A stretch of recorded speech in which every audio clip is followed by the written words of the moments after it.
అందరికీ నమస్కారం. ముందుగా మా టాప్ తెలుగు టీవీ ప్రేక్షకులందరికీ మహాశివరాత్రి శుభాకాంక్షలు.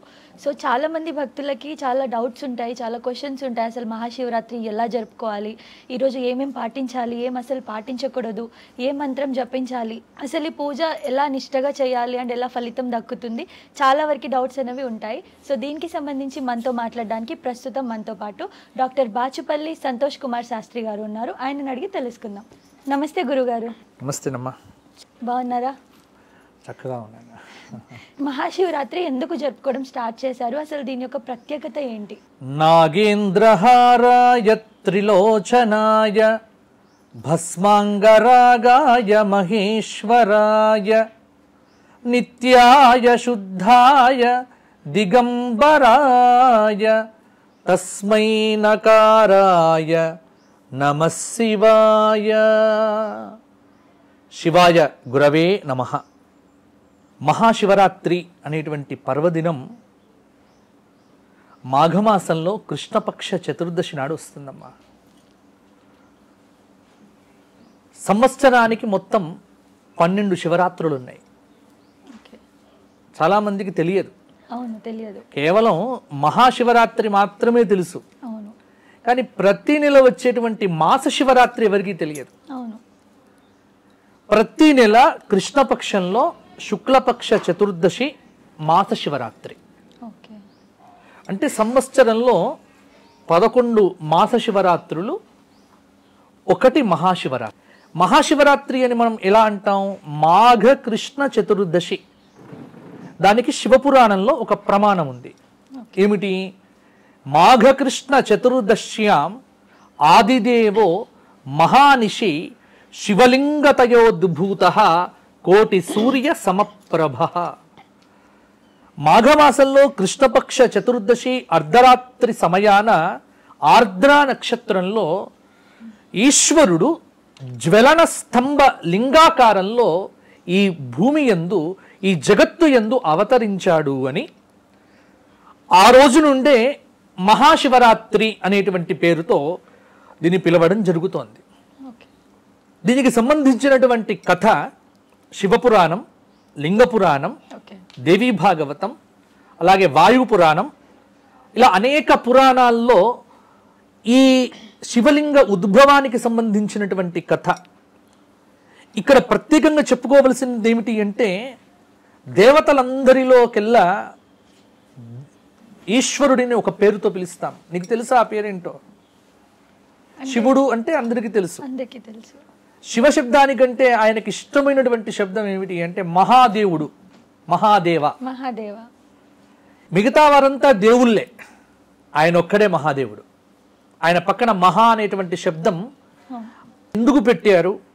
అసలు శివరాత్రి ఆయన మహాదేవుడు ఎందుకు అయ్యాడు అంటే, దేవతలలో ఎవ్వరికీ లేనటువంటి ఒక గొప్ప శక్తి, ఒక గొప్ప విశేషం మహాదేవుడికి ఉంది. దేవతల్లో లింగ రూపంలో, ఆకార రూపంలో పూజించేటువంటి దైవం శివుడు. నటరాజస్వామిగా రూపంలో ఆరాధన చేస్తాం.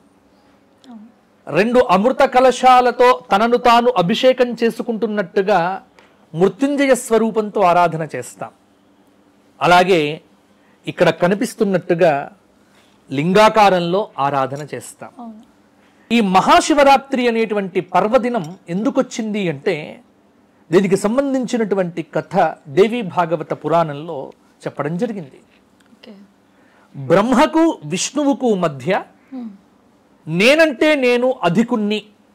నిజానికి బ్రహ్మదేవుడు విష్ణువు యొక్క నాభికమలం నుంచి పుట్టినట్టుగా పురాణాలు చెబుతున్నాయి. కానీ రజోగుణ సముద్భవుడైనటువంటి బ్రహ్మదేవుడు విష్ణువు యొక్క నాభికమలం నుంచి పుట్టినప్పటికీ నేను సృష్టికర్తను అనేటువంటి అహంకారానికి వెళ్ళిపోయి నేనే నీకంటే గొప్పవాణ్ణి అనేటువంటి వాగ్వివాదంలో పడిపోతాడు. చివరికి ఇద్దరు యుద్ధం చేయడం మొదలు పెడతారు మాయలో పడిపోయి. అప్పుడు ఆ ఇద్దరి మధ్య ఒక అద్భుతమైనటువంటి దివ్య తేజస్సుతో జ్వలన స్తంభ రూపంలో ఒక మహాలింగం అనేటువంటిది ఆవిర్భవించింది. దానికే పురాణంలో ధ్యాన శ్లోకం చెప్తారు.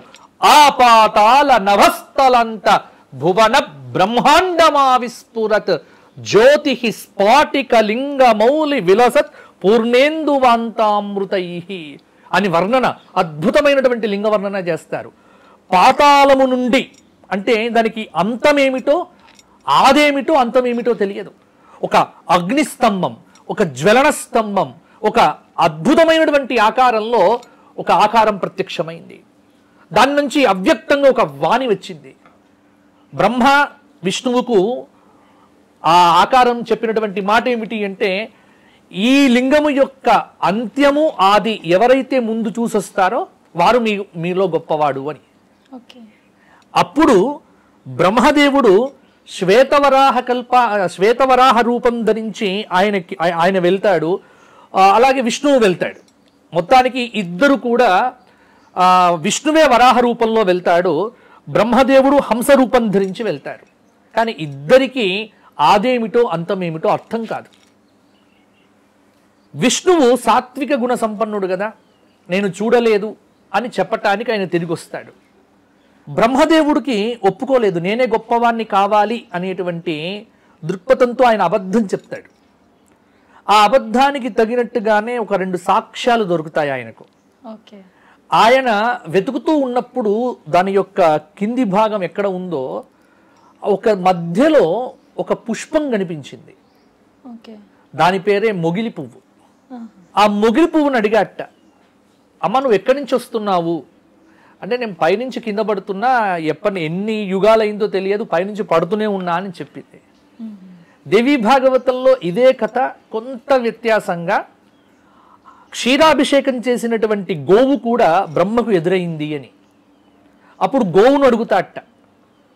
ఆ గోవు కూడా బ్రహ్మంతటి వాడు అడిగాడు కాబట్టి నువ్వు చూసావని మేము చెప్తాము అని అబద్ధపు సాక్ష్యం ఇవ్వటానికి మొగిలి పువ్వు, గోవు 2 కూడా సిద్ధపడ్డాయి. విష్ణు వచ్చి చెప్పాడు, నేను దీని యొక్క కింది భాగాన్ని నేను చూడలేదు, కానీ బ్రహ్మదేవుడు అన్నాడు నేను చూసొచ్చాను అన్నాడు. దానికి సాక్ష్యం ఎవరు అనగానే మొగిలి పువ్వుని చూపించాడు. మొగిలి పువ్వు కూడా తలకాయ ఊపింది, అవునండి బ్రహ్మ చూచాడు అని. గోవును అడిగాడు, గోవు భయపడ్డది. భయపడిపోయి విష్ణువును చూసి తలకాయితో చూశాడు అన్నది, తోకతో చూడలేదు అని చెప్పింది పృష్ఠభాగం. దానితో అర్థమైపోయింది, ఎప్పుడు కూడా భగవత్ సన్నిధిలో, గురువు సన్నిధిలో, భార్య భర్త సన్నిధిలో, తల్లి సన్నిధిలో కొడుకు అబద్ధం చెప్పకూడదు, అసత్యం మాట్లాడకూడదు. కొడుకు తండ్రి దగ్గర అబద్ధం చెప్పకూడదు, భార్య భర్త దగ్గర, భర్త భార్య దగ్గర, ఇద్దరికి అబద్ధం చెప్పకూడదు. దేవుడి సన్నిధిలో అబద్ధం అస్సలు చెప్పకూడదు. అంటే ఇవన్నీ మనకు ఎందుకు ఈ కథలంటే విలువలు నేర్పిస్తాయి. అంటే ఇప్పుడు ఈ కథల్లో తోకతో నీదా దీనికి లాజిక్లు వెతుకొద్దు. ఎందుకంటే వెంటనే మనకు దీని వెనుక ఇదా ఎందుకు చెప్పారు, అలా ఎందుకు చెప్పారు, ఆ కథల్లో ఉన్నటువంటి పరమార్థం ఏమిటో తెలుసుకునే ప్రయత్నం చేయండి. కానీ ఇది ఇలా ఎందుకు జరిగింది అన్నటువంటి ఒక కమ్యూనిజం ఆలోచన వద్దు. విశ్వాసంతో వినాలి, విశ్వాసంతో నమ్మాలి, దానిలో ఉన్న మంచి ఏమిటో స్వీకరిస్తే చాలా మనం బాగుంటాం. కాబట్టి ఇక్కడ గోవు, అందుకే చూడండి ఆ లింగములోంచి వచ్చినటువంటి ఈశ్వరుడు బ్రహ్మదేవుడు అబద్ధం ఆడాడు. ఎందుకంటే సత్యస్వరూపమైనటువంటి భగవంతుడి దగ్గరే అబద్ధం చెప్పినందుకు బ్రహ్మకు పూజ లేకుండా శాపం ఇస్తాడు. అందుకే బ్రహ్మకు ఎక్కడ కూడా దేవాలయాలు లేవు. ఒక రాజస్థాన్లో బ్రహ్మ పుష్కరులో మాత్రమే అక్కడ స్థల మాహాత్మ్యం వల్ల వచ్చింది. ఎందుకంటే నేను బ్రహ్మ గుడి లేదు అనగానే కింద కామెంట్ ఎవరో పెడతారు, రాజస్థాన్లో గుడి ఉంది కదండి అని. అందుకే వారి కోసం చెప్తున్నా ఈ మాటలు కూడా. కాబట్టి ఉంది, తెలుసు, ఒక అజ్మీర్ అక్కడ బ్రహ్మ పుష్కరులో ఉంది. కాబట్టి స్థల క్షేత్ర మాహాత్మ్యం వరకు అక్కడ తీసుకుందాం. అలాగే గోవుకు శాపం ఇచ్చాడు.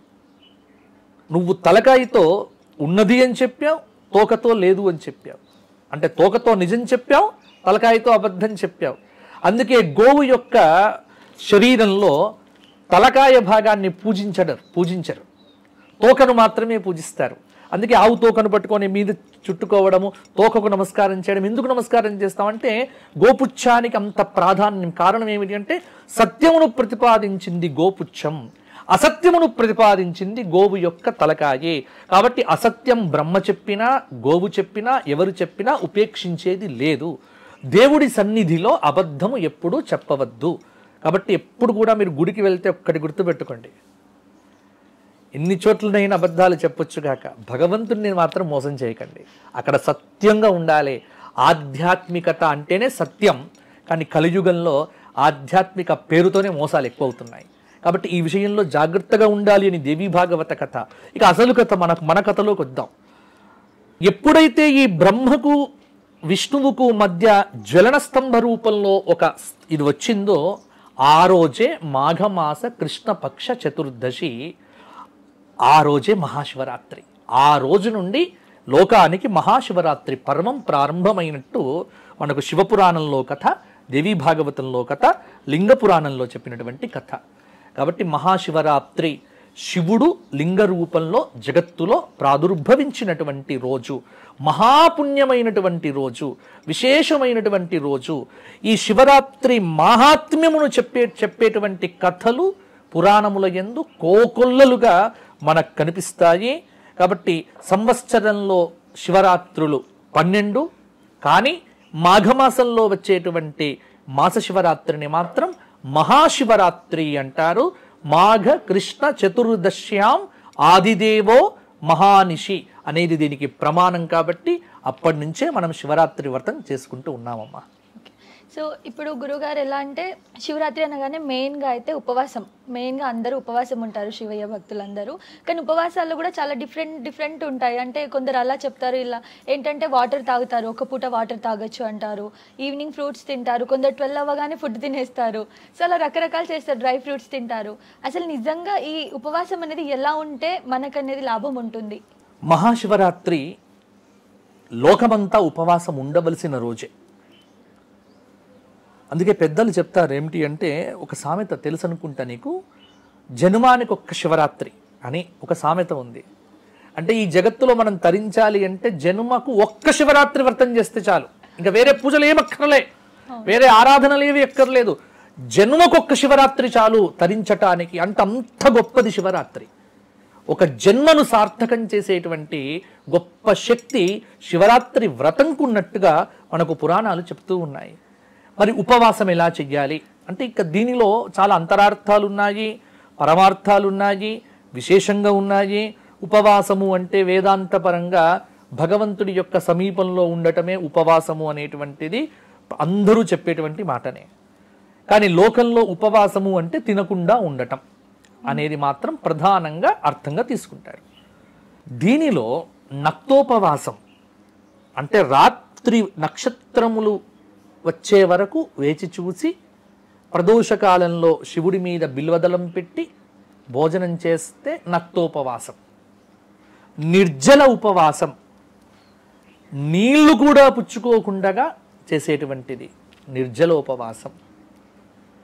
ఉపవాసం కొంత ఫలములు, కందమూల భక్షాదులు తీసుకొని చేసేటువంటిది. నిరాహారం, ఆహారము లేదు, విహారము లేదు, జలము లేదు, ఏదీ లేదు, నిరాహారం. ఇన్ని రకాలు ఉన్నాయి. ఇక ఏది చెయ్యాలి అనేటువంటిది ఇది మనకు. ఏది చెయ్యాలి అన్నప్పుడు శాస్త్రం ఒకటే చెప్పింది, నీ శక్తి ఎంతనో అంత చెయ్యి. కారణం ఏమిటి అంటే శరీరమాద్యం ఖలు ధర్మ సాధనం. శరీరమును కాపాడుకోవాలమ్మా. ఎందుకంటే శరీరం ఉంటేనే ధర్మం చెయ్యాలి. శరీరం ఉన్నదే ధర్మం కోసం, ధర్మాన్ని ఆచరించడం కోసమే శరీరం. కాబట్టి ఉపవాసంతో నేను శరీరాన్ని కృషింపచేస్తాను అనుకుంటే పొరపాటు. బీపీ ఉండి, షుగరు ఉండి, వీక్నెస్ ఉండి, రక్తహీనత ఉండి ఇన్ని పెట్టుకొని నేను శివయ్య కోసం ఉపవాసం చేస్తా అంటే శివుడి దగ్గరికి వెళ్ళిపోతాం తొందరగానే. ఉండొద్దు అటువంటి వారికి. అందుకే ధర్మశాస్త్ర గ్రంథాల్లో కూడా బాలానాం వృద్ధానాం రోగగ్రస్తానాం అని రాస్తారు.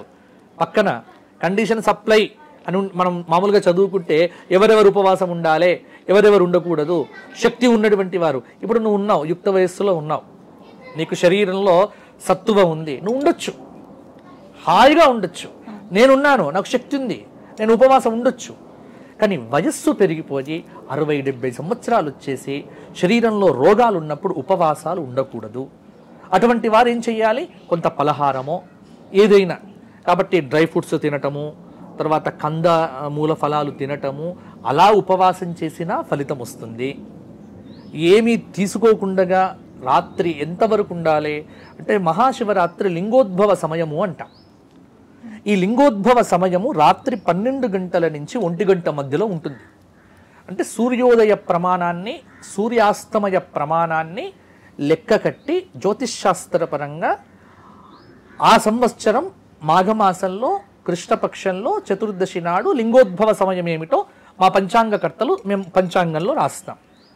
కాబట్టి ఈసారి లింగోద్భవ కాలం 12 నుంచి 1 గంట మధ్యలో అనుకోండి, సాధారణంగా అంతే ఉంటుంది. ఆ లింగోద్భవ సమయం వరకు ఏమీ తినకుండా ఉండి బిల్వదళం తీసి శివుడికి పెట్టి రాత్రిపూట అభిషేకం చేసుకొని, అప్పుడు శివుడికి నివేదించినటువంటి పండ్లను ఆహారంగా తీసుకుంటే అక్కడ వ్రతం సంపూర్ణమైంటే లెక్క. దీనిలో చాలా విధానాలు ఉన్నాయి. సాధారణంగా మా శృంగేరి సంప్రదాయం ప్రకారం 4 యామాలకు పూజ ఉంటుందమ్మా. చతుర్యామ పూజ అంటారు. మీరు శృంగేరిలో జగద్గురువులు చేస్తారు. భారతీ తీర్థ మహాస్వామి వారు, విధుశేఖర భారతీ స్వామి వారు చేస్తారు. సాయంత్రం 6 నుంచి 9, 9 నుంచి 12, 12 నుంచి 3, 3 నుంచి 6, అంటే రాత్రి మొత్తం 12 గంటలు పూజలోనే ఉంటారు. ఇది యామ పూజ అంటారు. ప్రథమ యామం, ద్వితీయ యామం, తృతీయ యామం, చతుర్థ యామం.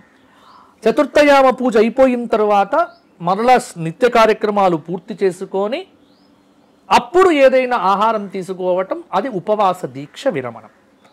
అంటే దీని అర్థం ఏమిటి? ఆ రోజంతా ఉపవాసం చేసి రాత్రంతా జాగారం చేసి, జాగారం అంటే కూడా ఇక్కడ ఇవాళ చేస్తున్న డీజేలు కాదు, జాగారం డీజే పాటలు పెట్టుకొని ఎగరటాలు. మరి మా చిన్నతనంలోనైతే శివరాత్రి వచ్చింది అంటే 2వ షో 3వ షో స్పెషల్ షోస్ వేసేవారు సినిమా థియేటర్స్లో. ఇప్పుడు ఉన్నాయో లేవో తెలియదు నాకు. కొంతమంది సినిమాలకు వెళ్తారు. ఈ సినిమాలకు వెళ్ళటాలు, డీజే పెట్టుకొని ఆడుకోవటాలు, ఇవి శివరాత్రి కిందికి రావు, జాగారం కిందికి రాదు. శివరాత్రి అంటే శివాలయంలో కూర్చొని శివనామ స్మరణ చేస్తూ, ఉపవాసంతో శివ సహస్రనామ స్తోత్ర పారాయణం చేస్తూ, శివ శివ అనేటువంటి నామజపంతో శివుడికి దగ్గరగా శివుణ్ణి అంతఃకరణంలో పెట్టుకొని రాత్రంతా మేలుకొని ఉంటే అది జాగారం అవుతుంది. ఆ జాగారం అనేటువంటిది మనలో ఉన్నటువంటి ఇంద్రియ శక్తుల్ని మేల్కొల్పాలి, మనలో ఉన్నటువంటి అజ్ఞానాన్ని పారత్రోలి జ్ఞానం వైపు మనను ముందుకు తోసేట్టుగా ఉండాలి. కాబట్టి అది జాగారం అవుతుంది. కానీ రాత్రంతా టీవీలు పెట్టుకొని మెలకువగా ఉండి గుడ్లగూపలాగా ఉంటే లాభంలే, కళ్ళు తెరిచి ఉంటే లాభంలే. కాబట్టి కళ్ళు తెరిచి నిద్రపోకపోవడం జాగారం అవుతుంది అనుకోకండి. జాగారము అంటే, మేల్కొని ఉండడము అంటే, ఉపవాసము అంటే శివుడి దగ్గరలో శివస్మరణ చేస్తూ, శివనామం జపిస్తూ, శివ కోటి వ్రాస్తూ, బిల్వహాష్టక స్తోత్రపారాయణం చేస్తూ, శివుడికి దగ్గరలో కూర్చొని రాత్రంతా స్మరిస్తే అది జాగారం అవుతుంది. దానివల్ల ఎంత పుణ్యము అంటే, ఒక్క శివరాత్రి వ్రతం జన్మ జన్మల పాతకాలను పోగొడుతుంది అని. ఈ జన్మలోనో, కిందటి జన్మలోనో, ఆ పై జన్మలోనో ఎన్ని జన్మల నుంచి మనం చేస్తున్నామో మనకు తెలియదు. దీనికి హంతు లేదు. ఆ పాపాలన్నింటినీ పోగొట్టేటువంటి ఏకైక వ్రతం, అద్భుత వ్రతం శివరాత్రి వ్రతం. అందుకే పెద్దలు చెప్తారు, పశువులు కూడా వ్రతం చేస్తాయి అని, పక్షులు కూడా శివరాత్రి నాడేం తినవు అని, ప్రకృతి మొత్తం పరవశించిపోతుంది అని. అంత అంటే నియమాలు ప్రకృతిలో చాలా జీవులు పాటిస్తాయి. ఒక్క నియమాలను పాటించని వాడే మనిషి. నియమాలను పాటిస్తే అది శివరాత్రి వ్రతం. చాలా శక్తి ఉన్నట్టుగానే, నీకు ఏమీ శక్తి లేకపోతే ఏదో కొంత పండో కాయనో తినైనా శివుడికి అభిషేకం చెయ్యండి. శివుడేం తప్పుగా పట్టించుకోడు, ఏమీ అనడు. కానీ శరీరాన్ని కింద పడేట్టుగా ఉపవాసాలు మాత్రం చెయ్యకండి. ఆరోగ్యము జాగ్రత్త, ఆరోగ్యమే మహాభాగ్యం. కాబట్టి శివుడిని నేను మొండిగా, కొంతమంది ఏం చేస్తారంటే, నేను చాలామంది పెద్దవారికి ఇదే చెప్తూ ఉంటా, వయస్సులో ఉన్నవారు వినరనుకోండి ఎవ్వరు, ఎందుకంటే కొంతమంది ఎన్ని చెప్పినా వినరు, ఎన్ని ప్రవచనాలు చెప్పినా, మాలాంటి వాళ్ళు ఎన్ని మాటలు చెప్పినా మొండిగా ఉంటారు. మేము చేసేదే చేస్తాం, మేము శివరాత్రి అంటే ఇలాగే ఉండాలి అని రాత్రిపూట కాగానే ఉపవాసం ఉండి నీళ్లు కూడా తాగకుండా, కొంతమంది లాలాజలం కూడా మింగకుండా ఉంటారు. చాలా మంది ఉంటారు. శక్తి ఉంటే ఉండొచ్చు, కానీ లేని వాళ్ళు కూడా ప్రయత్నం చేసి చివరికి అర్ధరాత్రి వరకు ఉండి కింద పడిపోతే సెలైన్ బాటిల్స్ ఎక్కిస్తే శివరాత్రి వ్రతం పాడవుతుంది. నా ఉద్దేశంలో ఒకటే, శక్తి ఉంటేనే ఉండండి, శక్తి లేకపోతే శివ సహస్రనామ స్తోత్ర పారాయణం చేసి బిల్వాష్టకంతో చక్కగా అర్చన చేసి శివుణ్ణి ఆరాధన చెయ్యండి. పుణ్యం ఎక్కడికి పోదు. కాబట్టి పుణ్యము పేరుతో శరీరాన్ని మాత్రం హింసించకండి. శరీరాన్ని కాపాడుకుంటూ నియమాలను పాటిస్తూ శివవ్రతం చేస్తే శివానుగ్రహం కలుగుతుంది. ఒక్కటి మాత్రం చెప్పగలను, అన్ని పండుగలలోకెల్లా అత్యుత్కృష్టమైనటువంటి పుణ్య ఫలాన్ని అతి తొందరగా ఇచ్చేటువంటి అద్భుతమైనటువంటి వ్రతమే మహాశివరాత్రి వ్రతం. ఇప్పుడు మీరు అంటే నార్మల్గా నైట్లు మేల్కొంటారు అది చెప్తున్నారు కదా జాగారం గురించి. గురుగారు అయితే చాలామంది ఏమంటారంటే వ్రతం ఉండకుండా నైట్ మేల్కొంటే అది చాలా పుణ్యం అంటారు. మరి ఇప్పుడు చాలామంది ఫాస్టింగ్లో ఉండి కూడా నైట్లు మేల్కోలేని పరిస్థితుల్లో ఉంటారు. అసలు ఖచ్చితంగా మేల్కోవాలా వ్రతం చేసిన వాళ్ళు? అలా ఏమైనా ఉంటుందా?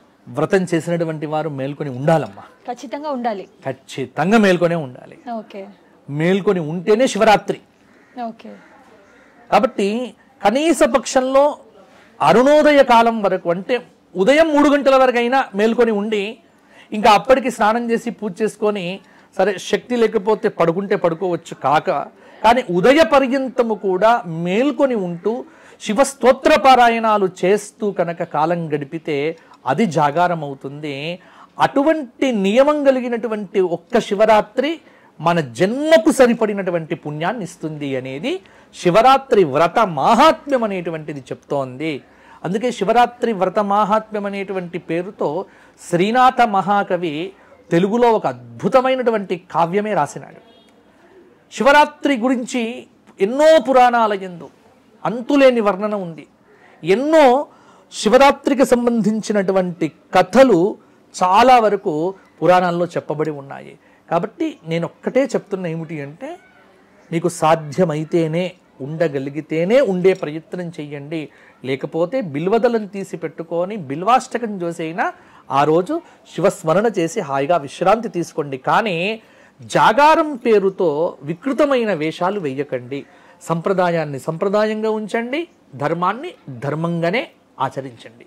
కాబట్టి ఏదో ఆచరించాలి, ఎలాగో అలాగో ఆచరించాలి అని మాత్రం అనుకోకండి. కాబట్టి రాత్రిపూట డీజే సౌండ్లు పెట్టి, ఇప్పుడు కాలం మారిందనే పేరుతో బతుకమ్మను మార్చేశారు. బతుకమ్మ పాటలు పోయి డీజేలు మిగిలాయి. పూర్వకాలం బతుకమ్మ అంటే 7 బతుకమ్మ ఉయ్యాలో అని పాటలు పాడేవారు. ఇప్పుడు కాస్త అది పోయింది, డీజే పెట్టుకొని ఎగురుతున్నారు.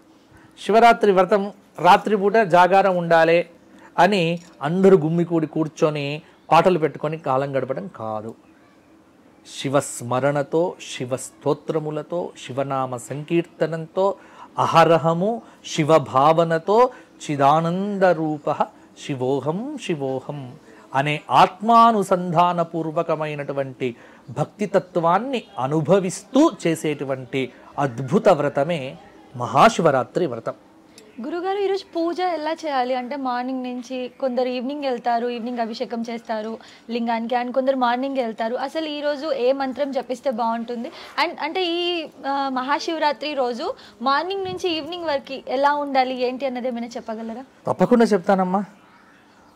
శివరాత్రి ఉదయం నుంచి రాత్రి దాకా శివరాత్రినమ్మా. రాత్రి అనేటువంటి శబ్దాన్ని పట్టుకొని కేవలం రాత్రి మాత్రమే కాదు, యాది అక్కడ యాతిథిం సమనుప్రాప్య ఉదయం యాతి భాస్కర అని మనకు ప్రమాణం ప్రకారంగా సూర్యుడు ఉదయించినప్పటి నుండి అర్ధరాత్రి పర్యంతము ఆ రోజు తలస్నానం చెయ్యాలి.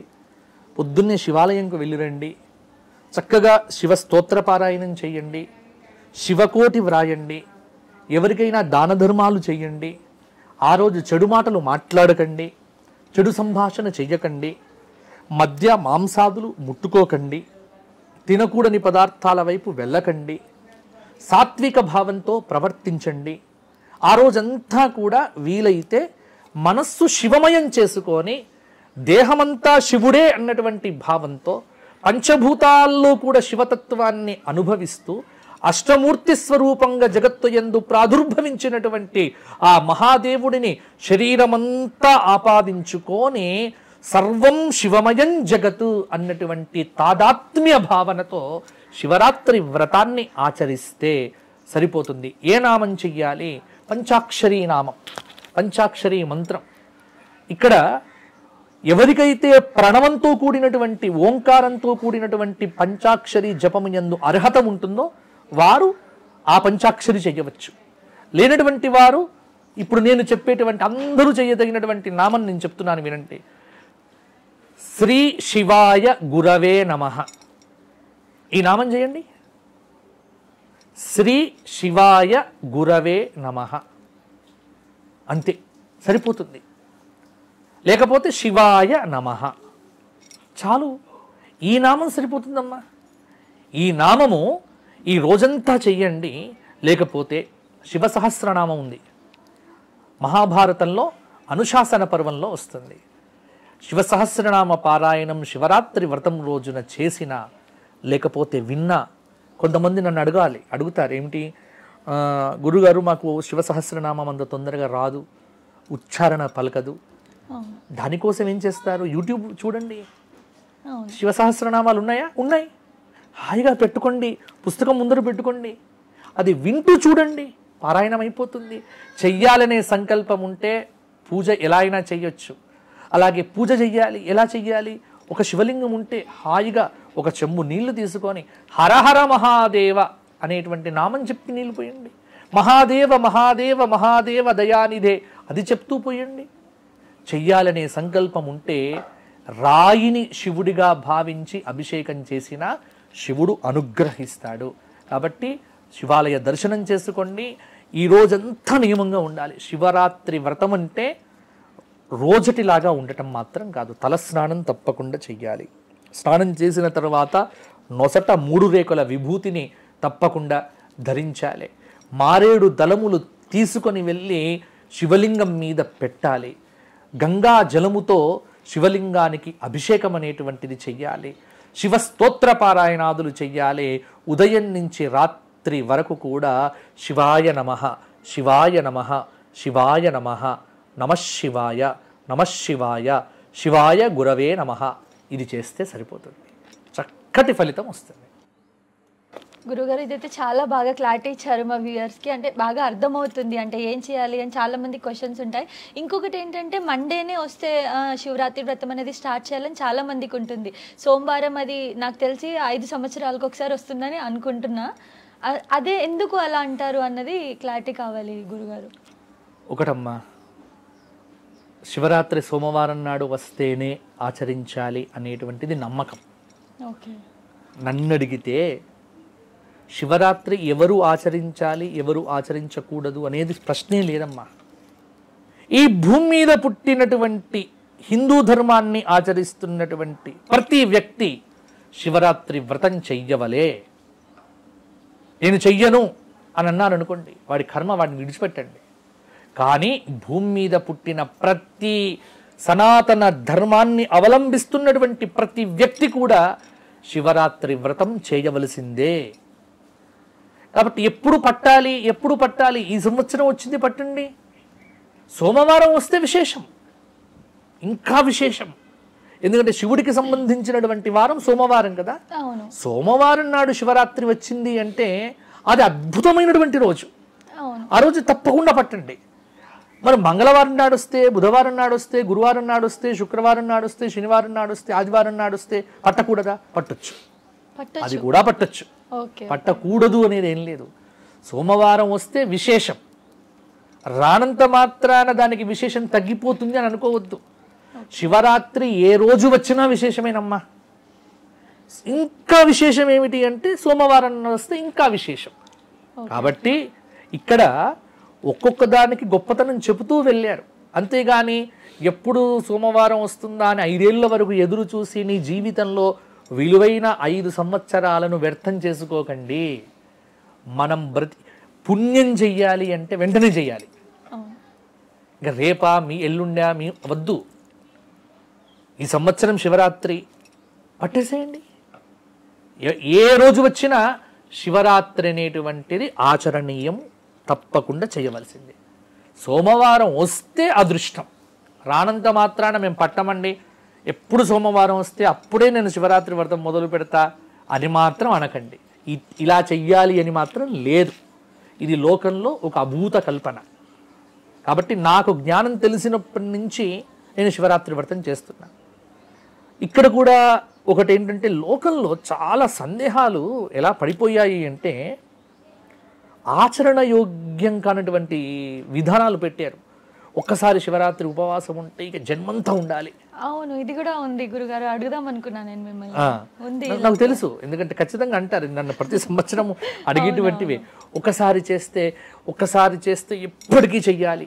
మళ్ళీ ఏమంటారంటే ఒకవేళ మనం వదిలినా మన ఎవరికైనా ఫ్యామిలీ మెంబర్స్ కి ఇవ్వాలి అది అన్నట్లు చెప్తూ ఉంటారు మూఢనమ్మకాలు. అస్సలు లేదమ్మా, మనం వదలటం లేదు. ఇప్పుడు శరీరానికి శక్తి ఉన్నంత వరకే. సంకల్పంలో చేసేటప్పుడు మనం ఎప్పుడు కూడా పూజ ఎట్లా చేయాలి అంటే సంభవద్భిః ద్రవ్యైః సంభవద్భిః ఉపచారైః సంభవత నియమేన దేశకాల నియమానుసారేణ ఇన్ని చెబుతున్నాం. అంటే నాకు శాతనైనంత, నాకు శక్తి ఉన్నంత చేస్తాను, అంతే కదమ్మా. కాబట్టి శివరాత్రి వ్రతం అనేటువంటిది ఈ సంవత్సరం మొదలుపెట్టి వచ్చే సంవత్సరం వీలు కాదు అన్నంత మాత్రాన భయపడిపోకండి. ఆచరించే ప్రయత్నం చెయ్యండి, కానీ ఇటువంటి అపనమ్మకాలతోని వ్రతాలను పాడు చేయకండి. శివరాత్రి వ్రతం ఒక్కసారి మొదలు పెడితే కంటిన్యూ చేయాలి కాబట్టి మొదలు పెట్టం. అలా అనడం బట్టి చాలామంది మొదలు పెట్టట్లే. ఒక్కసారి చేసేస్తే, ఒక్కసారి ఉపవాసం ఉంటే జీవితం అంతా ఉపవాసమే ఉండాలి అని అటువంటి నియమాలు ఏం లేవమ్మా, లేవు. కానీ నియమం లేదు, కానీ నియమం పెట్టుకో అని చెప్తున్నా నేను. శివరాత్రి వ్రతం అనేటువంటిది యావజ్జీవితం చేయదగిన వ్రతం. దీనికి సంబంధించి మనకు జపాన్లో కానీ లేకపోతే కొన్ని బయట దేశాల్లో కూడా పరిశోధనలు జరిగాయి. శివరాత్రి నాడు భూమి మీద ఉండేటువంటి శక్తి చాలా గొప్పగా ఉంటుంది. అంటే భారతీయ పండుగలు ఏది వృధాగా అంటే ఏదో గుడ్డిగా చెప్పలేదమ్మా. ఇప్పుడు జనవరి 1 గుడ్డిగా, దానికి హద్దు లేదు, పద్దు లేదు, ఏమీ లేదు. ఎందుకు చేస్తారో తెలియదు. ఈ మధ్య కాలంలో కొత్తగా ఏమిటి అంటే కేకులు కొయ్యడం మొదలైంది. జనవరి 1 నాడు కేకు ఎందుకు కొయ్యాలమ్మా? ఎందుకు? ఇది ఎవరు తీసుకొచ్చారు ఆచారం? ఒక వేడుక, ఒక సెలబ్రేషన్ చేసుకోవటం. అది ఇప్పుడు ఏమైపోయింది అంటే భవిష్యత్తు తరాలకు జనవరి 1 అంటే మస్ట్గా కేక్ కొయ్యాలి, ఒక ట్రెడిషన్ ఏర్పడుతోంది, ఒక ఆచారం ఏర్పడుతోంది. నాకు తెలిసి ఒక 20 ఏళ్ల క్రితం ఇది లేదు, కేక్ కొయ్యాలనేది లేదు. ఈ సామాజిక మాధ్యమాలలో తర్వాత వీటన్నిట్లలో ఇవన్నీ అంటే టెక్నాలజీ పెరిగి కమ్యూనికేషన్ అనేది అన్ని చోట వ్యాప్తమైనప్పుడు ఏమీ లేదు. జనవరి 1 నాడు రాత్రి డిసెంబర్ 31 నాడు కేక్ కొయ్యాలి, అలా ఒక సెల్ఫీ దిగాలి, స్టేటస్ పెట్టుకోవాలి. ఇది అంటే ప్రదర్శన, ఒక వేడుకను ప్రదర్శించటానికి ఒకటి మనం పెట్టుకున్నాం. కానీ ఇది కాదు, ఇటువంటిది కాదు. శివరాత్రి నాడు చాలా ప్రత్యేకతలు ఉన్నాయి. ఖగోళంలో మార్పులు జరుగుతాయి. ఆ రోజు నక్షత్ర మండలంలో ఒక నక్షత్ర గుంపు కనిపిస్తుంది. అంటే ఇవన్నీ దీనికి సంబంధించి మృగశిర నక్షత్రానికి సంబంధించినటువంటి ఒక కథ పురాణంలో వస్తుంది. అంటే శివరాత్రి వ్రతానికి మృగశీర్ష నక్షత్రానికి సంబంధం ఉన్నటువంటి ఒక కథ చాలా చోట్ల మనకు కనిపిస్తూ ఉంటుంది. ఎందుకు చెప్తున్నానంటే ఇవన్నీ కూడా ప్రమాణం ఉన్నాయి వీటికి. కాబట్టి మన పండుగలన్నీ కూడా చాలా ప్రకృతిని అనుసరించి వచ్చినటువంటివి. కాబట్టి శివరాత్రి కూడా ఆ రాత్రి ఎంత శక్తి ఉంటుంది, శివుడి యొక్క లింగాన్ని పూజ చేయటం వల్ల ఎంత పాజిటివ్ ఎనర్జీ పెరుగుతుంది. ఆ నమశివాయ అనేటువంటి పంచాక్షరిని జపించటం వల్ల నరాలన్నీ కూడా ఉప్పొంగిపోతాయి. శరీరంలో ఎప్పుడైతే నీవు ఆహారం తీసుకోవడం మానివేశావో శరీరంలో ఉన్నటువంటి మొత్తం భాగాలన్నీ కూడా యాక్టివేట్ అయిపోతాయి, కొంత తేలిక పడతాయి. తద్వారా మనస్సు తేలికవుతుంది, శరీరము తేలికవుతుంది. కాబట్టి చాలా ఉపయోగాలు ఉన్నాయి. అందుకే ఇప్పుడు ఆధునిక వైద్యులు కూడా చెప్తున్నారు కదా, ఏమని చెప్తున్నారు, 15 రోజులకు ఒక్కసారి ఏమీ తినకుండా ఉండాలి. అవును చెప్తున్నారు. ఏమీ తినకుండా ఉండటానికి ఏకాదశి అని పెట్టాడు. అంటే మన ఆచారాలన్నీ కూడా కేవలం పుణ్యం కోసం కాదు, శరీర దృఢత్వం కోసం కూడా. కాబట్టి నేనేమంటా అంటే అంటే ప్రతి దాని వెనుక సైన్స్ని వెతికే ప్రయత్నం చెయ్యకుండా మన ధర్మం ఏది చెప్పితే అది ఆచరించండి, మీకు మంచి జరుగుతుంది. నా హిందూ ధర్మం చెప్పింది, నా సనాతన ధర్మం ఏది చెప్పినా మంచే చెబుతుంది. శివరాత్రి వ్రతం చేయమని చెప్పింది, చేద్దాం. ఉపవాసం ఉందాం, వీలైనట్టుగా ఆ రోజున కందమూల ఫలాదులు తిందాం. తెలంగాణలో కందగడ్డ అమ్ముతారు. తెలంగాణలో ఎప్పుడు లేకుండా కందగడ్డ అమ్ముతారు. ఆ చక్కగా ఉడకబెట్టుకొని అది తినటం, అంటే ఆ రోజు ఉపవాసం ఉండి లోపల నుంచి వచ్చినటువంటి భూమి నుంచి వచ్చిన కందం తినటము, తర్వాత ఆ పుష్పాలు తీసుకొని వెళ్ళి పెట్టడము. అంటే ఇవన్నీ కూడా ప్రకృతిలో ఉన్నటువంటి సరిగ్గా అదే సమయంలో పూలు రావటము, ఇలా మామిడికాయలు రావటము. శివుడికి మొట్టమొదలు మామిడికాయ పెట్టి కానీ కొంతమంది మామిడికాయలు మొదలు పెట్టరు, తినరు. చిన్న లేత మామిడికాయలు అప్పుడే వస్తాయి. ఇలా ప్రకృతిలో చాలా మార్పులు వేదిక. కాబట్టి మహాశివరాత్రి ఆ ప్రకృతి యొక్క అద్భుతమైనటువంటి విలాసం. అందువల్ల శివరాత్రి వ్రతాన్ని బ్రతికి ఉన్నన్నాళ్ళు ఆచరించండి. నేను సోమవారం వస్తేనే మొదలు పెడతా, నేను బుధవారం వస్తే మొదలు పెడతా అని అనకండి. నీకు జ్ఞానం వచ్చింది, మొదలు పెట్టేసేయి. పుణ్యం ఎప్పుడో చేస్తా అనుకోవద్దు, ఈసారి చేసేసేయండి, మొదలు పెట్టేసేయండి. విశ్వాసంతో ఆచరించండి, మీకు మంచి జరుగుతుంది. మీకు ఖచ్చితంగా నేనైతే చెప్పగలను, మీకు మంచే జరుగుతుంది. నా ధర్మం ఏది చెప్పినా అది మానవ శ్రేయస్సు కోసమే. కాబట్టి శివరాత్రి వ్రతం అనేటువంటిది మన శ్రేయస్సు కోసం అన్నప్పుడు అది ఇప్పుడే ఆచరించండి. కానీ నువ్వు అన్నట్టుగా సోమవారం కోసం ఎదురు చూడొద్దు. ఏ వారం వచ్చినా, ఎప్పుడొచ్చినా, ఎలా వచ్చినా వ్రతం ఆచరించడం చేయండి. ఇంకొకటి గురుగారు, చాలా మంది ఖర్జూరం స్పెషల్గా ఆ రోజు వాడడం జరుగుతుంది ఉపవాసం వదలడానికి ఈవినింగ్ టైమ్స్లో. ఎందుకు ఖర్జూరమే? ఇంకా ఏదైనా విధానాలు ఉన్నాయా ఈజీగా? అంటే ఈ ఆహార పదార్థాల దగ్గరికి వచ్చేసరికి ఖర్జూరం తినమని ఎక్కడ శాస్త్రంలో చెప్పలే, కానీ చాలా మంది దాంతోనే తింటారు. ఇప్పుడు కందగడ్డ తినమని శాస్త్రం చెప్పిందా? చెప్పలేదు. ఏ ప్రాంతంలో దొరికే ఆహారం ఆ ప్రాంత వాసులు ఇష్టపడతారు, అంతే. కాబట్టి ఆ సమయంలో ఖర్జూరం బాగా వస్తుంది. కాబట్టి ఖర్జూరం అనేటువంటిది నేచురల్గా ప్రకృతి ఇచ్చినటువంటిది. అందువల్ల ఖర్జూరం తినటము కొంత శక్తిని ఇస్తుంది. ఇంకొకటి దీనిలో వైజ్ఞానికంగా నేను చెప్పగలను ఏంటంటే, ఈ బాడీకి ఉపవాసం ఉన్నటువంటి రోజుల్లో ఖర్జూరం తింటే శరీరానికి చాలా మేలు జరుగుతుంది. ఇదే ఖర్జూరం తినే పద్ధతి మీరు రంజాన్ మాసంలో చూడొచ్చు. సరిగ్గా వాళ్ళు ఉపవాసాలు ఉంటారు. వాళ్ళు ఉపవాసం ఉన్నప్పుడు ఏం తింటారు? ఇదే ఖర్జూరం, డ్రై ఫ్రూట్స్ ఇవే తింటారు కదా. అంటే వాళ్ళకి ఎవరు చెప్పారు తినమని? అంటే ఖర్జూరము తర్వాత ఇవన్నీ కూడా శరీరానికి ఉత్తేజాన్ని కొంత మోతాదులో తీసుకోవటం వల్ల. ఇప్పుడు నేను ఇంకొక మంచి టెక్నిక్ చెప్తాను, అంటే నేను ఆచరిస్తాను. శివరాత్రి నాడు నేను ఏమీ తీసుకోను, కొన్ని సంవత్సరాలుగా జరుగుతుంది. మంచినీళ్ళు తీసుకుంటా చెప్తాను. కొన్ని రోజులు మంచినీళ్ళు కూడా తీసుకోకుండా చేశా. గురుగారు, అంటే దానికి ఏమైనా టైమింగ్స్ ఉంటాయా? మంచినీళ్ళు మార్నింగ్ టైంలో తీసుకోవాలి? అలా ఏం లేదు. ఉదయం నుంచి రాత్రి దాకా తీసుకునేవాడిని కాదు. కొన్ని రోజులు అలా ఉండగలిగాను, కానీ ఇప్పుడు ఉండలేకపోతున్నాం. ఎందుకంటే బాడీలో మార్ప్స్ కావచ్చు, చాలా మార్పులు. ఇప్పుడు ఏం చేస్తున్నామంటే, ఆ శివరాత్రి రోజున నేను ఏమీ తీసుకోను, కానీ మంచినీళ్ళల్లో తేనె వేసుకుంటా. మంచినీళ్ళల్లో తేనె కలుపుకొని ఉదయం నుంచి రాత్రి దాకా ఒక గ్లాసు తీసుకుంటా. ఎక్కడ కూడా నాకు నీరసం రాదు. అంటే నీళ్లు తేనె కలపటం వల్ల ఉపవాసం చేయటానికి కావలసిన శక్తి, చాలా శక్తి వస్తుంది.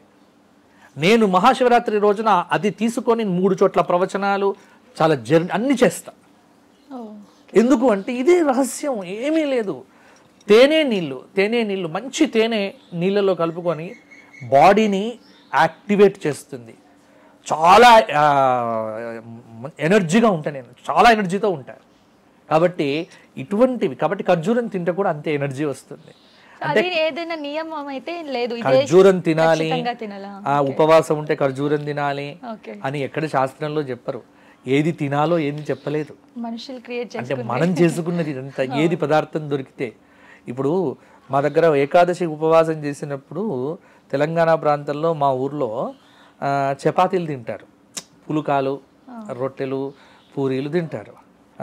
అదే మీరు ఉత్తర భారతదేశంకి వెళ్తే, మీ ప్రాంతం ఆ ప్రాంతంకి వెళ్తే అక్కడ సగ్గు బియ్యంతో చేసినవే తింటారు. ఎందుకంటే అక్కడ ఉపవాసం అంటే, ఎందుకంటే వాళ్ళు రోజు తినేటువంటిది చపాతి, రోజు తినేది చపాతి. కాబట్టి వాళ్ళకి ఆహారం అంటే చపాతి, ఇక్కడ ఆహారం అంటే అన్నం. అంటే ఏ ప్రాంతంలో దొరికే పదార్థం ఆ ప్రాంతంలో ప్రాంత నియమాలను బట్టి మనకు ఏర్పాటు చేశారు ఆహార విహారాదులు. అంతేకాని ఏకాదశి రోజున ఇది తినాలి, ఇది తినకూడదు అని ఇలా ఏం లేదమ్మా. ఇవన్నీ మనము క్రియేట్ చేసుకున్నాము, మనము పెట్టుకొని. ఇప్పుడు సగ్గు బియ్యం అంటే తెలుసు కదమ్మా, సాబుదానా అంటారు. సాబుదానా అని తెలంగాణలో అంటారు, సగ్గు బియ్యము అంటారు. ఇది ఒక చెట్టు నుంచి వస్తుంది కదా. దీన్ని ఖచ్చితంగా నేను మహారాష్ట్రలో చూశాను.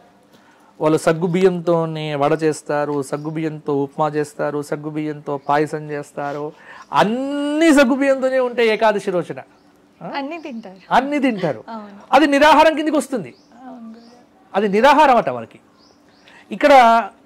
ఇక్కడ చపాతీ కానీ ఇవి కానీ తింటే ఉపవాసం అవుతుంది. అంటే ప్రాంతాన్ని బట్టి, ప్రాంతంలో దొరికే పదార్థాలను బట్టి ఆచార వ్యవహారాల్లో మార్పులు వస్తున్నాయి. కాబట్టి ఖర్జూరం తినాలి, కందగడ్డ తినాలి, ఈ మామిడికాయ తినాలి శివరాత్రి రోజున, ఇవేవి లేవు. ప్రకృతి ఏది ప్రసాదిస్తే అది పరమాత్ముడికి నివేదన చేసి దాన్ని స్వీకరించడం అనే పద్ధతి తప్ప ఇంకొకటి కాదు. అయితే నార్మల్గా వచ్చే ఉపవాసాల్లో, మహాశివరాత్రి రోజు వచ్చే ఉపవాసాల్లో డిఫరెన్స్ ఏంటి గురుగారు? మామూలుగా చేసేటువంటి ఉపవాసము, మహాశివరాత్రి నాడు చేసేటువంటి ఉపవాసానికి తేడా ఏం లేదమ్మా. ఉపవాసం అంటే ఏదైనా ఉపవాసమే. ఒక్క తేడా ఏంటంటే, మామూలుగా చేసేటువంటి ఉపవాసాల్లో రాత్రి పడుకుంటాము, ఈరోజు పడుకోము. మహాశివరాత్రి రోజున జాగారం చేస్తాము. మిగతాదంతా ఒకటే పద్ధతి. ఇప్పుడు ఏకాదశి ఉన్నాం, ఇప్పుడు ఏకాదశి నాడు ఏం తింటాం? ఏమీ తినాం. ఏకాదశి అనేటువంటిది కంప్లీట్ ఉపవాసమే. కాబట్టి తెల్లవారి ద్వాదశి వచ్చేదాకా నిజానికి శాస్త్రంలో ఏకాదశి కూడా ఎలా చెయ్యాలో ఏకాదశి వ్రత మహాత్మ్యంలో చెప్పారు. రాత్రి జాగారం చెయ్యాలి, విష్ణు సహస్రనామ పారాయణం చెయ్యాలి, గోవిందనామ సంకీర్తనం చెయ్యాలి. జాగారం చేయడం అనేటువంటిది ఏకాదశి నాడు కూడా ఉంది, కానీ మనం పాటించట్లేదు. శివరాత్రి మాత్రం పాటిస్తూ వస్తున్నాము. ఉపవాసంలో పెద్ద తేడా ఏం లేదు. ఇంతకుముందు నేను గతంలో చెప్పినట్టుగా నిర్జల ఉపవాసము, నక్తోపవాసము, ఉపవాసము, తర్వాత నిరాహారము, ఇలా కొంత పద్ధతుల మేరకు ఎవరికి ఎంత శక్తి ఉంటే ఆ పద్ధతి ప్రకారం ఆచరిస్తే సరిపోతుంది. ఇప్పుడు గురుగారు, లింగంకి అండ్ శివయ్యకి ఉన్న సంబంధం ఏంటో మనందరికీ తెలిసిందే. బట్ ఎందుకు విగ్రహాలు పెట్టి శివయ్యకి, విగ్రహాలకి మనం అభిషేకం చేయకుండా లింగానికి చేస్తాము? ఇది ఆచారం, ఇది నియమం, ఇది పద్ధతి. ఎందుకంటే శివుడికి లింగ రూపంలోనే పూజ చెయ్యాలి అనేటువంటి నియమం ఉంది. ఇది శివపురాణ వచనం. అందులో శివలింగం అంటే, శివలింగం చాలా గొప్పదమ్మా. శివలింగం కింద ఉండేటువంటి పీఠం ఉంటుంది కదా, పీఠం అంబామయ ప్రోక్తం. పీఠమంతా అమ్మవారు. ఈ మధ్యలో ఉండేటువంటి పానవట్టం ఉంటుంది కదా, అది విష్ణువు. పైన ఉన్నటువంటి లింగం ఉంది కదా, శివుడు. అంటే ఒక్క శివలింగాన్ని పూజిస్తే శివుణ్ణి పూజిస్తున్నాం, విష్ణువును పూజిస్తున్నాం, అమ్మవారిని పూజిస్తున్నాం. కాబట్టి శివ, శక్తి, విష్ణు పూజ, ఈ 3 పూజలు కూడా ఒక్క శివలింగాన్ని పూజించడం వల్ల వస్తుంది ఫలితం. ఇది స్కంద పురాణంలో స్పష్టంగా ఉంది. శివలింగం మీద ఉన్నటువంటి శివలింగ స్వరూపాన్ని మనకు పురాణాలు ఎంత అద్భుతంగా చెప్పాయి అంటే, శివలింగం అని ఇంకా బాగా లోతుగా వెళ్తే యోని స్వరూపంలో ఉంటుంది. లింగం యొక్క పానపట్టం ఎలా ఉంటుంది, యోని ఆకారంలో. అది అమ్మవారి యొక్క రూపము, పైన లింగము. అంటే ఒక సృష్టికి సంబంధించినటువంటి ఒక రహస్యమును, ఈ సృష్టి సంబంధమైనటువంటి ఒక విజ్ఞానాన్ని శివలింగం అనేటువంటిది మనకు తెలియజేస్తోంది. శివలింగానికే ఎందుకు పూజ చేయాలి అంటే దీనికి కూడా పురాణంలో కథ ఉంది. అంటే కొన్ని కథలు చెప్పారు, శివుడికి శాపం ఇచ్చారు అని, అందుకే లింగ రూపంలో ఆరాధించబడుతున్నాడని. ఆ కథలేవి పక్కనే పెట్టినా శివుడికి మాత్రము లింగ రూపంలో, బేర రూపంలో, బేరము అంటే విగ్రహము. ఇప్పుడు మామూలుగా కొన్ని చోట్ల మీరు చూడగలిగితే నటరాజ స్వరూపం ఉంటుంది. నటరాజ స్వరూపానికి మూర్తి స్వరూపంగా ఆరాధన చేస్తారు. మృత్యుంజయ స్వరూపము ఉంది.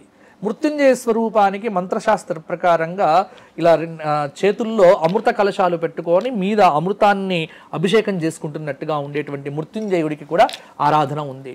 కానీ శివుడికి మాత్రము లింగ స్వరూపానికే అభిషేకము తప్ప మూర్తి స్వరూపానికి పూజ అనేటువంటిది ఎక్కడా కూడా పెద్దగా విశేషంగా చెప్పబడలేదు.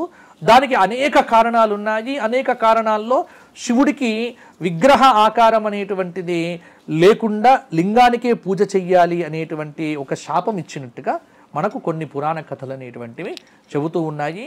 కాబట్టి శివలింగం శక్తివంతమైనటువంటిది. కింద అమ్మవారు, మధ్యలో విష్ణువు, పైన ఉండేటువంటి లింగము శివలింగము. ఆ శివలింగం కూడా నర్మద బాణము అని, నర్మదా నదిలో దొరికేటువంటివన్నీ కూడా నర్మద బాణాలు అంటారు. అవి తీసుకొచ్చి పెడతారు. లేకపోతే స్ఫటికము, లేకపోతే లింగముల్లో చాలా రకాలు ఉన్నాయి. కాబట్టి శివలింగానికి చేసేటువంటి పూజ ఈ సృష్టికి చేసినట్టే. ఒక్క శివలింగం అంటే 8 మూర్తుల సమాహారము, అష్టమూర్తి స్వరూపము. పృథివీ, ఆపహ, తేజ, వాయు, ఆకాశ, సూర్య, చంద్ర, యజమాని. 8 రూపాలు. 8 రూపాలు కలిస్తే అది శివలింగము అన్నారు. కాబట్టి ఒక్క శివలింగానికి పూజ చేస్తే జగత్తుకు అభిషేకం చేసినట్టు. లోకం లింగాత్మకం జ్ఞాత్వా శివపురాణం చెప్పింది. నీవు శివలింగం ముందర కూర్చున్నప్పుడు నేను శివలింగం ముందర కూర్చున్నా అనేటువంటి భావన లేదు. నేను ఈ విశాల ప్రపంచానికి అభిషేకం చేస్తున్నా అంటే ఒక్క శివలింగానికి నువ్వు అభిషేకం చేస్తే ఈ విశాల విశ్వానికి అభిషేకం చేసినటువంటి ఫలితం లభిస్తుంది అనేటువంటిది శివలింగ మాహాత్మ్యం అనేటువంటిది ఎంతో గొప్పగా చెప్పారు. కాబట్టి ఆ శివలింగములే, ఆ శివలింగ స్వరూపాలే పంచభూత మహాలింగములుగా భారతదేశమంతటా వ్యాప్తమైపోయాయి. అలాగే 12 జ్యోతిర్లింగ స్వరూపంతో 12 చోట్ల 12 లింగ స్వరూపములు. ఇవి కాకుండా మహానుభావులు ప్రతిష్ఠించినటువంటి లింగములు ఎన్ని. కాశీ నగరమంతా ఎక్కడ పడితే అక్కడ మనకు లింగాలు కనిపిస్తూనే ఉన్నాయి. కాబట్టి శివలింగం అంటేనే ఈ జగత్తు. శివలింగానికి అభిషేకం చేయడం అంటే జగత్తుకు అభిషేకం చేసినట్టే అని మనకు పురాణ వచనం. ఇప్పుడు మన శివయ్యకి డిఫరెంట్ నేమ్స్ ఉన్నాయి కదా, చాలా నేమ్స్ ఉన్నాయి. దాంట్లో ముఖ్యంగా ఒక 9 పేర్లు ఉన్నాయని చెప్పేసి వింటా ఉంటాం. కానీ నాకు తెలీదు సార్, అవి ఏమైనా చెప్పగలరా గురుగారు కొంచెం? శివుడికి అంటే మనకి ఇది ఉపనిషత్తులో వస్తాయి. ఓకే. నిధనపతయే నమః, నిధనపతాంతికాయ నమః, ఊర్ధ్వాయ నమః, ఊర్ధ్వలింగాయ నమః, పరమాయ నమః, పరమలింగాయ నమః, జ్వలాయ నమః, జ్వలలింగాయ నమః. ఇలా ఉన్నాయి. ఇవి కాకుండా 8 రూపాలు మామూలుగా.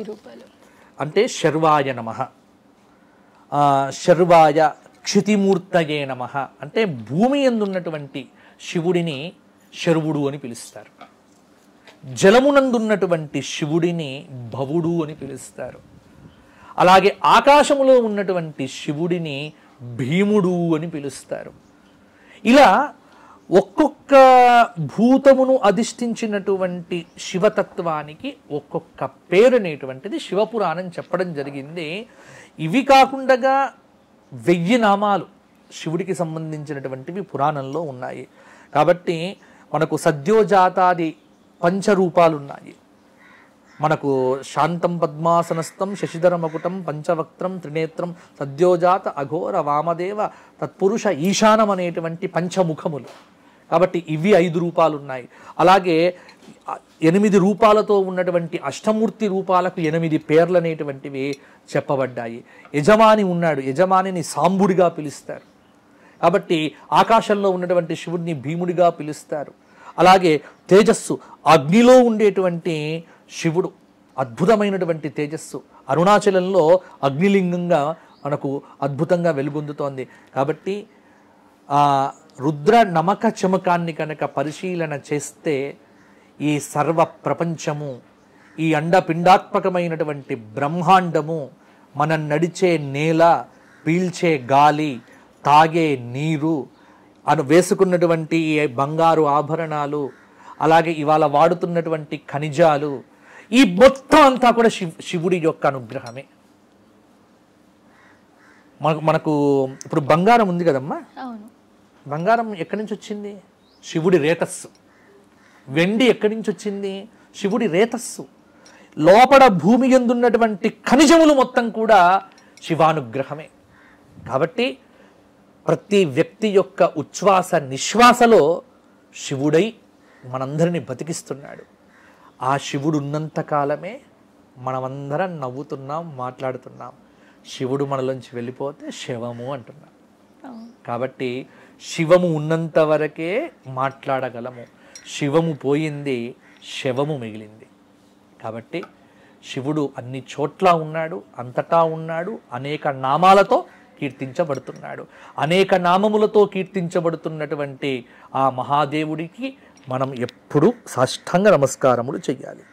థ్యాంక్ యూ సో మచ్ గురుగారు. అంటే మహాదేవుని గురించి మీతో తెలుసుకోవడం నాకు చాలా సంతోషంగా ఉంది. అండ్ అలాగే మీ విలువైన సమయాన్ని మాకు ఇచ్చి ఇంత బాగా చెప్పారు ఈ శివరాత్రి గురించి కానీ ప్రతిదీ ఇంత ఓపిక. థ్యాంక్ యూ సో మచ్ గురుగారు. ఆశీస్సులమ్మ. అందరికీ కూడా, మీ అందరికీ కూడా మహాశివరాత్రి పర్వదిన శుభాకాంక్షలు. బాగా శివరాత్రి వ్రతం బాగా చెయ్యాలి. హిందూ ధర్మాన్ని చక్కగా ఆచరించండి. అతిగా అనేకమైనటువంటి అపవాదులతో, అపనమ్మకాలతో ధర్మాన్ని పక్కతో పట్టించకండి.